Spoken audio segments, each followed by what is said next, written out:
믿음이 없이는 하나님을 기쁘시게 못하나니 하나님께 나아가는 자는 반드시 그가 계신 곳과 그를 찾는 자들에게 상 주심을 믿어야 할지니. 하나님은 어제나 오늘이나 동일하셔서 살아계십니다. 그 살아계신 하나님이 오늘 여러분이 심령 가운데 찾아와 노크하십니다. 그러면 문은 누가 열어야 합니까? 우리가 열어줘야 돼요. 그래서 오늘 마음의 문을 활짝 열고 말씀 가운데 은혜를 받고 거듭나며 새로운 삶이 되기를 축원합니다. 오늘 여러분의 믿음이 여기 있음을 감사하시길 바랍니다. 오늘 부활주일이잖아요. 여러분 오늘 제목이 뭐냐면 따라하겠습니다. 믿음으로 부활을 증명하라. 아멘. 오늘 참 많이 나오셨는데요. 여러분 옆 사람들하고 이제 앞에 나보다 덩치가 큰 사람이 있으면은 제가 보이잖아요. 사이사이 이렇게 삐껴 앉으셔갖고 얼굴이 제가 보이도록 앉으세요. 앞에 사람 때문에 안 보여갖고 그러지 마시고요. 그렇게 해서 앉으시면 서로 잘 보일 거예요, 여러분. 오늘 부활주일인데 믿음으로 부활을 증명하라는 거예요, 여러분. 예수를 믿었어요. 물어봅니다. 예수 왜 믿습니까? 뭐라고 대답할 거예요? 예수님이 점차 살아났습니까? 뭐라고 대답하실 거예요? 우리가 믿음이 있다면 예수 믿는 이유와 예수님이 부활하신 그 증거를 확실히 말할 수 있는 사람이 돼야만 합니다. 이게 증명이에요. 이게 증거예요. 아니면 나를 봐라. 내가 예수 믿는 사람의 증거다. 이렇게 말해야 되는데 솔직히 그렇게 말하기가 뭐예요? 창피하잖아요. 세상에 죄악 가운데 있고 세상에 아직도 향락을 끊지 못하고 아직도 내 모습은 거룩하지 아니하고 그런데 나를 보라고 말하기가 참 부끄럽잖아요. 그 부끄러움을 깨닫는 게 믿음이에요, 여러분. 그것조차도 깨닫지 못하는 사람들이 얼마나 많은지 모릅니다. 그러므로 나의 부끄러움을 깨달음에 감사하셔서 오늘은 내가 일어나리라. 오늘은 내가 새롭게 되리라. 오늘은 내가 예수 안에서 거듭나고 아름다워지리라는 믿음을 가지시길 바랍니다. 한 주 여러분 어떻게 보내셨습니까? 고난주간이에요. 예수 그리스도의 십자가를 묵상하는 날이었습니다. 저에게 이 고난주간은 주변에 들리는 소리가 슬픈 소식들이 연달아 들려서 가슴이 좀 아프긴 했습니다. 친구가 뇌졸중으로 쓰러져서 사경을 헤매고 지금 중환자실에서 오늘 내일 하고 있다는 소리를 들었어요. 그리고 또 지인 한 분 지인은 또 우울증으로 인해서 스스로 생을 마감했다는 소식이 또 들었어요. 정말 가슴 아픈 이야기를 듣는데 마음이 아프더라고요, 여러분. 그런데 세상을 살아가면서 이처럼 누군가의 아픈 소식, 고통, 또 죽음의 소식을 들으면 우리의 마음은 너무나 아프고 무너져 내려갑니다. 그런데 여러분, 믿음 안에서 고통과 아픔과 죽음의 소식은 우리에게 기쁨이 되는 줄 믿습니다. 이게 무슨 얘기인가? 믿음 안에 있는데 왜 죽음과 고통이 기쁨이지? 라고 우리 말할 수 있는데요. 그것을 친히 보여주신 분이 누구냐? 예수 그리스도예요. 예수님께서 십자가에서 아픔과 고통으로 나의 죄를 사하시고자 피 흘리셨다라는 거예요. 그리고 예수님께서 죽으시고 사망 권세 이기고 부활하셨다라는 거예요. 죽음의 소식, 그리스도의 죽음은 곧 우리에게 기쁨이 되는 줄 믿습니다. 이 기쁜 소식을 우리 전해야 되지 않을까요? 이 기쁜 소식은 전쟁까지도 휴전으로 만드는 거예요. 러시아와 우크라이나 전쟁 가운데 푸틴이 말했습니다. 오늘 부활주일이니까 전쟁을 휴전하자고 말해버렸어요. 이처럼 부활절은 기쁨을 나누는 복된 절기인 줄 믿습니다.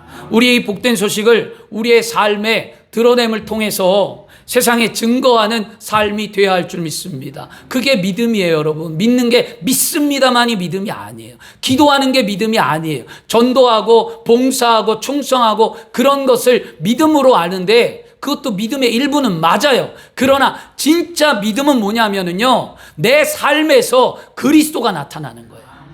내 삶에서 하나님의 영광이 나타나는 거예요. 이게 진짜 믿음이에요, 여러분. 우리 행복한 교회 성도들은 그런 믿음의 삶이 되어야 할 줄 믿습니다. 삶에 그리스도가 나타나지 않는다면 나는 회개해야 돼요. 내가 모태신앙이고 아무 50년 60년 예수를 믿고 내가 장로 안수집사 권사 무슨 직분자라 하더라도 내 삶에 예수 그리스도가 나타나지 않는다면 우리는 날마다 눈물 뿌려 회개하고 기도해야만 합니다. 왜 세상이 우리를 향하여 손가락질할까요? 왜 세상이 믿는 자들 향하여 욕할까요? 그리스도의 삶이 없기 때문이에요, 여러분. 주의종도 마찬가지고. 여러분, 그리스도의 삶을 닮아가기 위하여 매일매일 기도하며 믿음의 삶을 살기를 축원합니다. 그래서 누가복음 24장 48절 말씀에 너희는 이 모든 일의 증인이라는 거예요.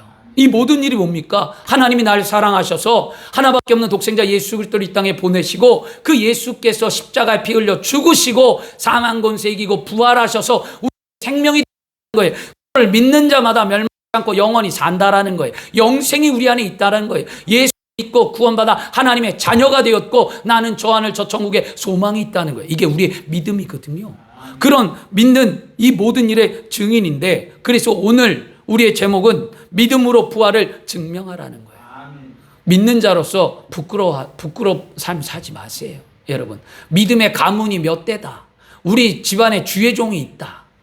나는 어려서부터 예수 믿었다. 그거 자랑할 필요 아무것도 없습니다. 그거 자랑하기 전에 내가 그리스도의 믿음을 갖고 있는가? 평가를 받을 때 몇 점일까 과연 나는? 남편에게, 아내에게, 자녀에게, 나는 믿음의 삶에서 나를 아는 지인에게 나는 믿음의 삶에 몇 점인가? 교회 성도에게 평가받지 마세요. 성도는 다 100점 줘요, 여러분. 성도들은요. 여러분, 그렇잖아요. 누가 성도들은 다 100점 줘요. 다 잘한다고 그래요. 근데 직장에서, 사회에서, 세상에서 내가 그리스도인일 때 나를 몇 점으로 평가하는가? 이게 진짜 우리 중요한 관점이거든요. 그것을 통해 늘 반성하고 그것을 통해 늘 깨닫고 주님 앞에 나오시기를 바랍니다. 소설 가운데 큰 바위 얼굴이라는 소설이 있어요. 나다니엘 호손의 단편 소설입니다. 이 큰 바위 얼굴은 뭐냐면 사람의 얼굴을 닮은 큰 바위가 있다는 거였어요. 근데 사람의 얼굴 큰 바위는 그 계곡에서 태어난 사람들 가운데 누군가는 그 큰 바위 얼굴을 닮은 위대한 사람이 태어난다라는 거였어요. 그래서 사람들은 누가 저 큰 바위 얼굴을 닮아서 위대한 사람이 될까 궁금하기 시작했다고 합니다. 그래서 사람들은 말합니다. 부자일 거야, 장군일 거야, 정치인일 거야 라고 말합니다. 부자는 여러분 탐욕에만 눈이 멀었고요. 여러분, 장군은요 무자비함의 삶을 살았고요. 정치인은요 권력욕에만 빠져 있다는 거예요. 사람들이 다 실망했습니다. 그 실망을 거듭하는 그 주인공이 누구냐면 어니스트라는 사람이었어요. 어니스트는 그 실망감 속에서 저 큰 바위 얼굴을 바라보며 언젠가는 저 큰 바위를 닮은 아름다운 사람이 태어날 거야 라고 바라보며 인생을 살았다라고 합니다. 그리고 시간이 흘렀어요. 그리고 이 어니스트가 노인이 되었습니다. 노인이 된 어니스트를 사람들이 바라보며 깜짝 놀랐습니다. 이유는 뭐냐? 그 어니스트가 큰 바위 얼굴을 닮았다라는 거예요. 그래서 사람들이 그 큰 바위 얼굴을 닮은 그 어니스트를 가만히 봤더니 그 어니스트의 인품이, 인격이, 삶이 진실하고 존경받는 삶이었다라는 거였어요. 어니스트야말로 예언의 인물이라는 것을 사람들은 깨달았습니다. 큰 바위 얼굴의 외형을 담고자 원했던 어니스트는 심령이 변화되어서 겉으로 진짜 드러나는 삶이 되었다라는 거예요. 주 안에 사랑하는 여러분, 우리의 얼굴은 마음의 창이라는 말이 있습니다. 우리가 가치 있게 생각하고 내가 삶의 방향을 자연스럽게 추구하고 있잖아요. 그것을 통해 내 얼굴의 표정으로 나타납니다. 여러분, 돈 좋아하는 사람 보세요. 돈이 막 쑥쑥 들어오면 얼굴이 막 근데 돈이 막 없어, 가난해, 얼굴이 막 쫙쫙 이그러져. 그렇잖아요, 여러분. 아기를 좋아하고 자녀를 좋아하는 사람은 막 자녀들 번수 막 자손들이 많으면 막 기뻐요. 근데 아기를 좋아하는데 자손이 없으면 서글퍼지고요. 이런 것처럼 어떤 것을 보냐는 거였어요. 그러면 여러분이 거울 앞에서 내 얼굴을 가만히 한번 들여다보세요.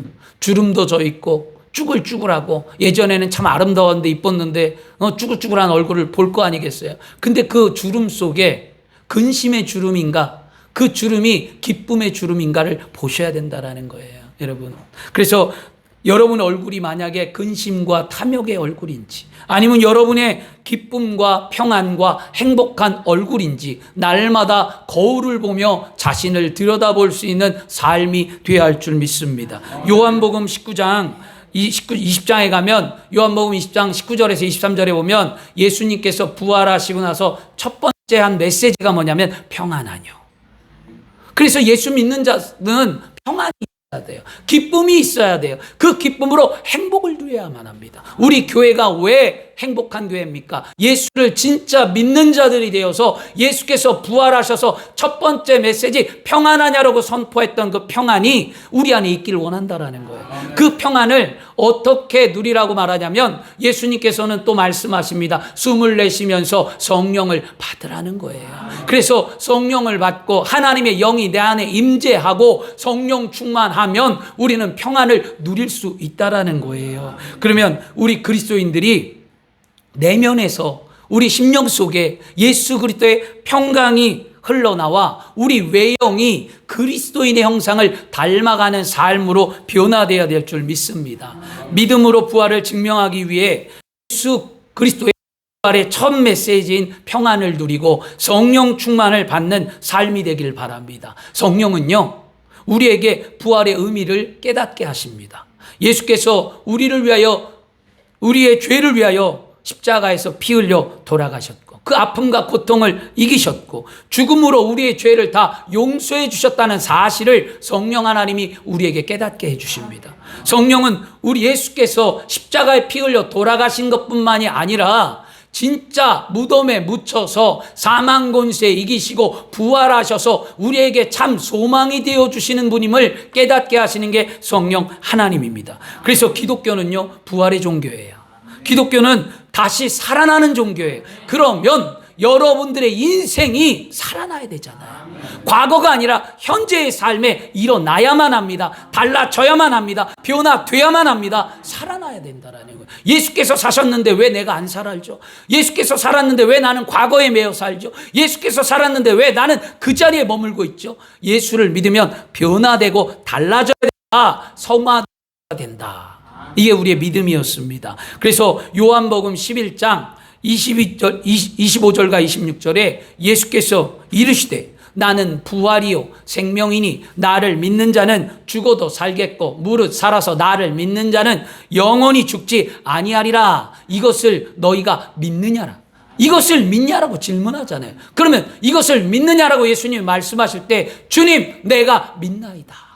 이런 믿음의 고백이 오늘 이루어져야 될 줄 믿습니다. 고린도전서 15장 14절 말씀에는요, 그리스도께서 만일 다시 살아나지 못하였으면 우리가 전파하는 것도 헛것이요 또 우리가 믿는 것도 헛것이다 라고 말씀합니다. 예수님의 부활이 없다면 우리가 지금 믿음을 갖는 것, 그리고 지금 우리가 복음을 믿는 것, 이게 아무 소용이 없다는 거예요. 여러분, 부활을 믿어야 됩니다. 부활은 기독교 신앙의 핵심이요 중심입니다. 그러므로 오늘 나는 부활의 예수님을 어떻게 믿고 있는가?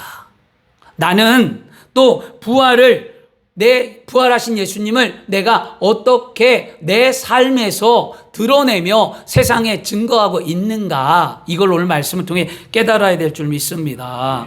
우리는 믿음에서 부활을 증명하기 위해 남들보다 한 걸음 더 앞서서 위에서 노력해야 된다는 거예요. 한 걸음 더 하라는 거예요. 다시 말해서 남들보다 한 걸음 더 헌신하라는 거죠. 우리 주변을 가만히 둘러보세요. 여러분, 누가 하나님의 은혜를 누리는지, 누가 예수님의 사랑을 받는지, 누가 성령의 능력을 나타내는지 가만히 살펴보세요. 분명한 건 뭐냐? 나보다 한 걸음 더 믿음의 삶을 살아가는 그 사람이 하나님의 은혜를 경험하고 예수님의 사랑을 느끼고 능력 있는 삶을 살아요. 여러분 주변에. 그러면 시편의 91편 14절 말씀에 성경은 말씀합니다. 하나님이 이르시되 그가 나를 사랑한즉 내가 그를 건지리라. 그가 내 이름을 안즉 내가 그를 높이리라 라고 말씀합니다. 여러분, 우리가 한 걸음 더 하시길 바랍니다. 오늘 말씀에 요한복음 20장 읽었던 말씀에 예수님께서 안식 후 첫날 부활하셨대요. 근데 그 부활하신 예수님을 제일 먼저 본 사람이 누구냐? 막달라 마리아였어요. 이 막달라 마리아는요, 7 귀신이 들렸던 자였어요. 그리고 예수님이 그 귀신을 쫓아주었습니다. 그리고 귀신을 쫓아내고 병 고침을 받자 이 막달라 마리아는 자신의 삶의 전부를 주님께 드리고 주님을 따르는 삶을 살았습니다. 그리고 정말 이 막달라 마리아는 예수님을 끝까지 따라간 사람이에요. 제자들은 다 도망갔지만 예수님이 십자가에서 못 박혀 돌아가시는 그 운명의 장면을 지켜본 사람이 막달라 마리아예요. 그리고 예수님의 시신을 아리마다 요셉이 받아가는데 그 예수님의 시신을 어디에다 안치하는지를 지켜봤던 자가 막달라 마리아였습니다. 그리고 그 막달라 마리아는 또 예수께서 죽으셔서 장사되신 그 시체에 향유를 바르기 위하여 아침 일찍 새벽에 남들보다 일찍 예수의 무덤을 찾아가 예수의 부활을 목격한 사람이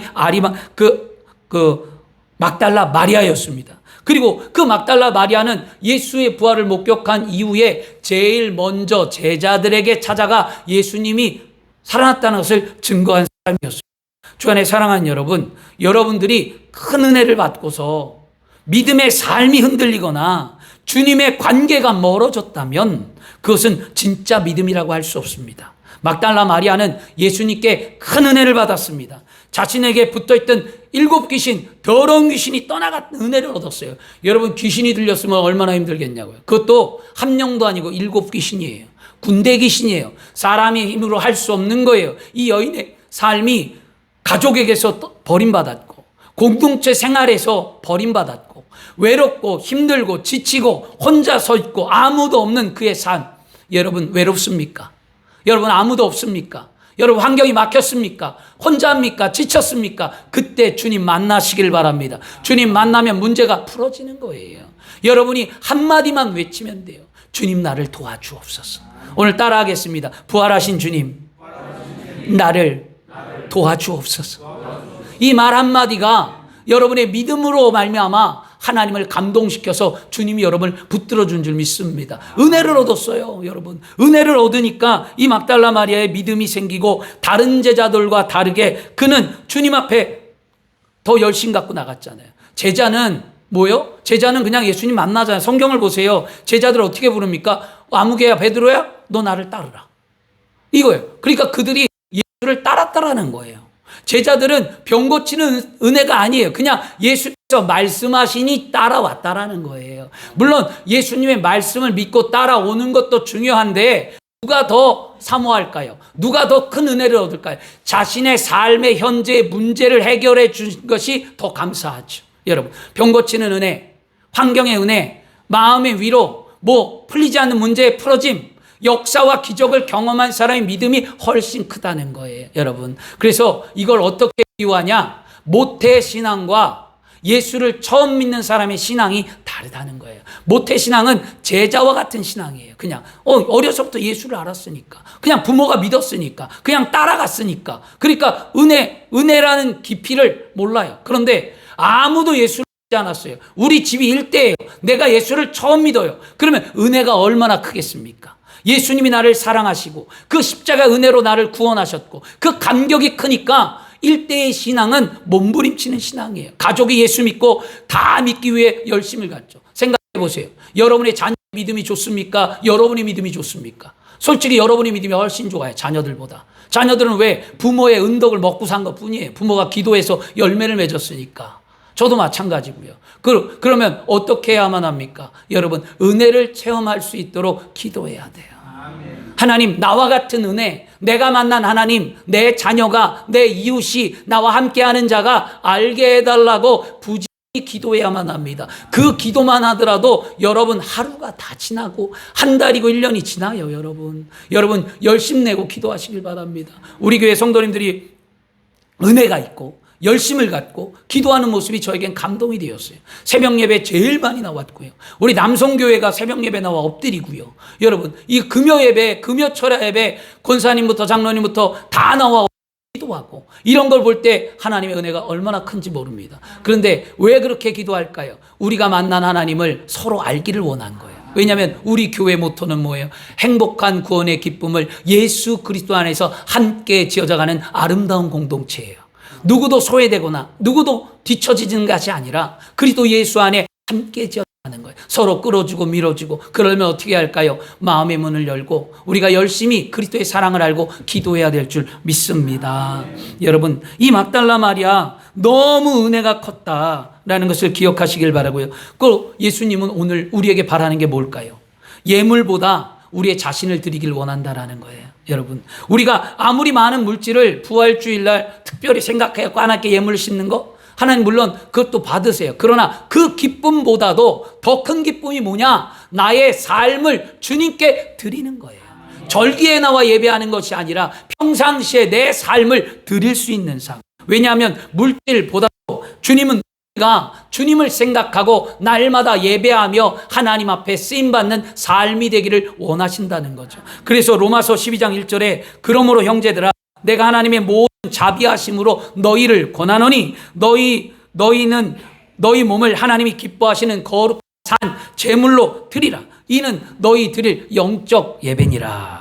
여러분, 부활의 믿음을 소유한 자는요, 자신의 삶이 영적인 제물이 되어서 주님 앞에 드리는 자가 되는 거예요. 은혜를 알면 더 크게 감사할 수 있는 거예요. 여러분, 올해부터 여러분 남들보다 한 걸음 더 열심히 신앙생활하기를 바랍니다. 막달라 마리아가 예수의 부활을 목격했던 것은 남들보다 일찍 일어났잖아요. 남들보다 더 빨랐잖아요. 여러분보다 조금 더 앞섰잖아요.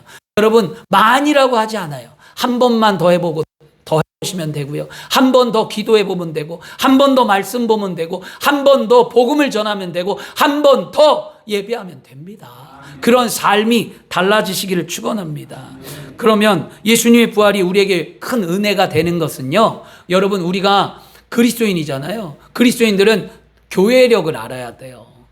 세상 사람은 달력을 갖고 살지만 우리 그리스도인들은 교회력, 세상이 주는 달력이 아니라 교회력이라는 달력이 있습니다. 이건 뭐냐면 예수 그리스도의 바로 구원 사역과 관련된 아주 중요한 기념일이나 축일을 1년치를 짜놓은 게 교회력이었어요. 이 교회력은 초대교회부터 내려오면서 지금까지 내려왔는데 이 교회력에 큰 줄기가 있어요. 뭐냐? 하나는 절기 가운데에 성탄절기, 부활절기, 이 두 개가 우리 기독교인의 큰 핵심의 축입니다. 그러면 이 성탄절기 안에는 세 가지 절기가 들어있어요. 뭐냐면 대림절, 성탄절, 주연절이라는 게 들어져 있어요. 대림절은 예수님이 탄생한 일을 기리기 위하여 4주 전부터 준비하는 게 대림절이고요. 성탄절은 예수님이 탄생한 것을 기뻐하는 게 성탄절이고요. 주연절이라는 것은요, 동방박사가 빛으로 오신 예수님을 경배한 것처럼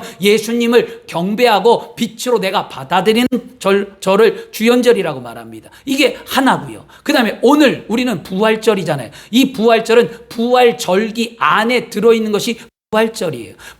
부활절 절기에는요, 여러분 사순절이 있고요. 그 다음에 부활절이 있고요. 성령 강림절이 있어요. 사순절은 바로 뭐냐면 부활절을 기다리는 믿음의 사람들이 마음의 준비를 하고 정성껏 회개하며 주님을 기다리는 게 사순절이에요. 그래서 사순절은 40일 동안 주님을 기다린다는 거예요. 그래서 제 수요일부터 성 금요일까지 주님 앞에 늘 회개하며 기도하는 것, 이게 사순절이에요. 우리 교회는 사순절 동안 뭐 했습니까? 하나님의 말씀을 읽고 새벽에 기도하며 믿음의 삶을 우리가 살았습니다. 그게 준비된 거죠. 그 다음에 부활절은 우리의 죄를 용서하시고 십자가에 피 흘려 예수께서 땅에 붙이셔서 사망 권세 이기시고 부활하신 날을 기념하는 게 부활절이에요. 그 다음에 성령 강림절은 뭐냐면 예수님께서 부활하셔서 부활하신 그때부터 50일 이후에 성령이 강림한 것을 기념하는 게 성령 강림절이에요. 이건 사도행전 2장입니다. 이 성령 강림절은 오순절 교단의 뿌리가 되었고요. 우리 순복음의 신앙의 배경이 된 거예요. 50일째 성령 받았다는 거거든요. 성령을 받고 난 이후에 주의 일을 감당하고 증인된 삶을 살았기에 우리 순복음의 신앙을 가진 저와 여러분들은 다 성령 충만하여 주님의 증인된 삶을 살아가야 될 줄 믿습니다. 그런데 이 부활주일에 왜 교회력 가운데 큰 의미가 있냐면요, 대속의 의미가 있다는 거예요. 예수께서 우리의 죄를 대신해 십자가에 달려 돌아가셨다라는 것, 그리고 죽음을 이기고 우리에게 부활의 능력을 주셔서 내가 예수를 믿으면 나 또한 사망 권세 이기고 예수께서 나의 구세주가 되셨다는 사실을 분명히 깨닫는 게 부활주일이에요.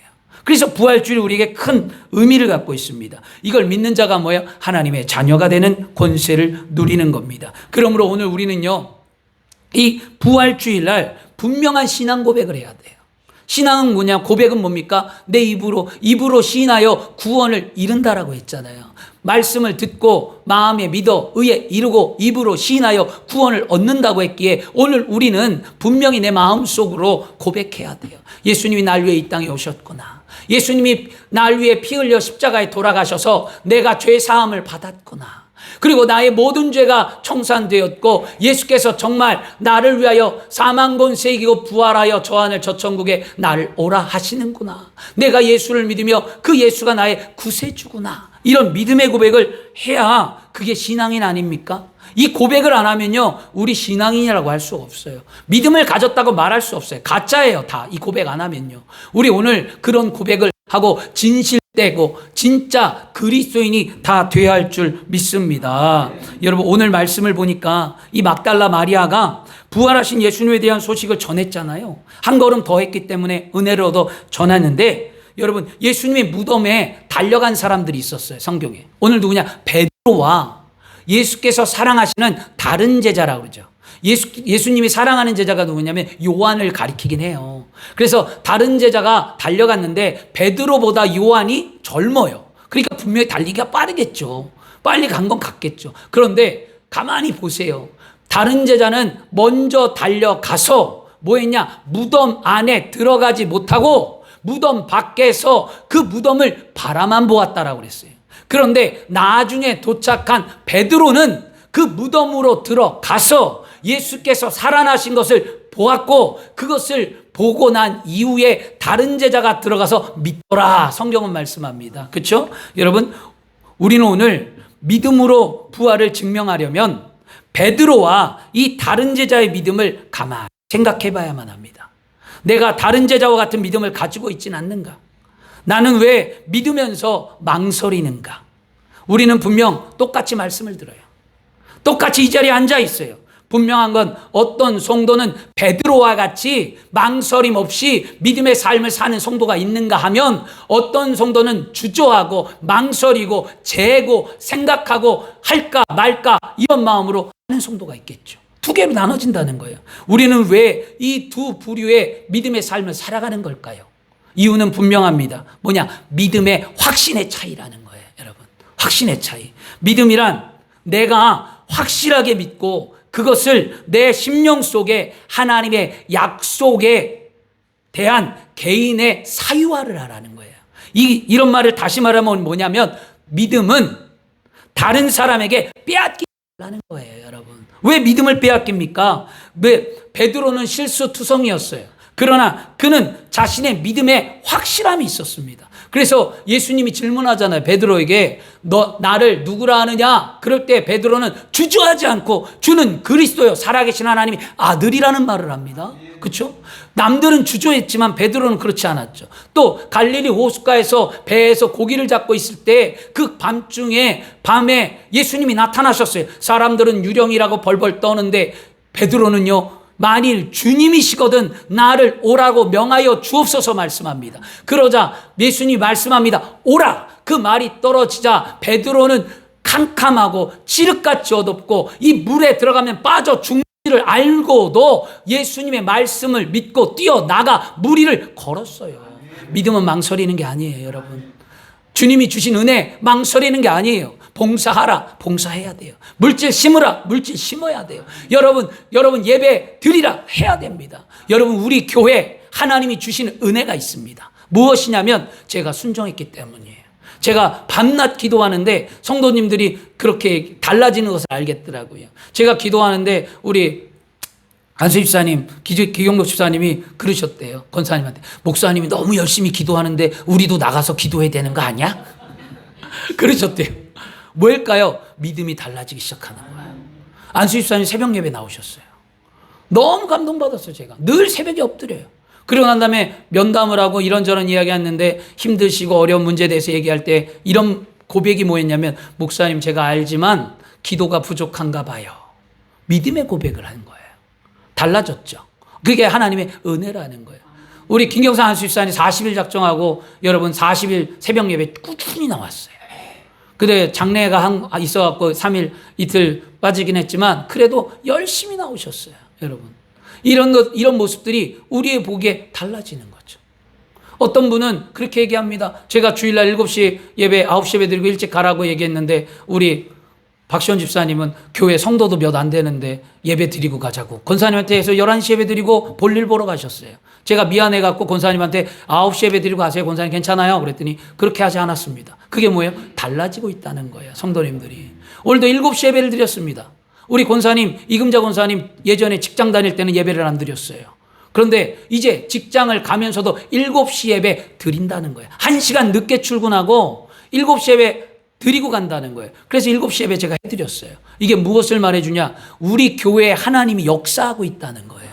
그 역사의 흐름 속에 여러분들이 분명한 건 하나님이 은혜가 주실 때가 되었다라는 거예요. 저는 확신하거든요. 올해부터 하나님이 이루실 것을 믿기에 제가 순종하면서 기도할 때 제가 기도를 하면서 1시간 기도하고 이제 2시간 기도하고 3시간 기도하고 기도 시간 점점 늘어나면서 엎드리면서 기도할 때 진작할 걸. 이런 마음도 있지만 근데 때가 돼야 하지 하려고 되지가 않더라고요. 제가 만약에 7년 됐잖아요. 그 전부터 엎드렸으면 어땠을까 이런 생각도 한번 해봐요. 그런데 때가 되면 하는 거지 내가 하라고 하는 게 아니에요. 여러분 때가 될 때 여러분도 마찬가지잖아요. 여러분 예수 믿으면서 조금 더 일찍 갈 걸 그때 뭐 생각해보면 뭐예요? 되냐고요? 아니요.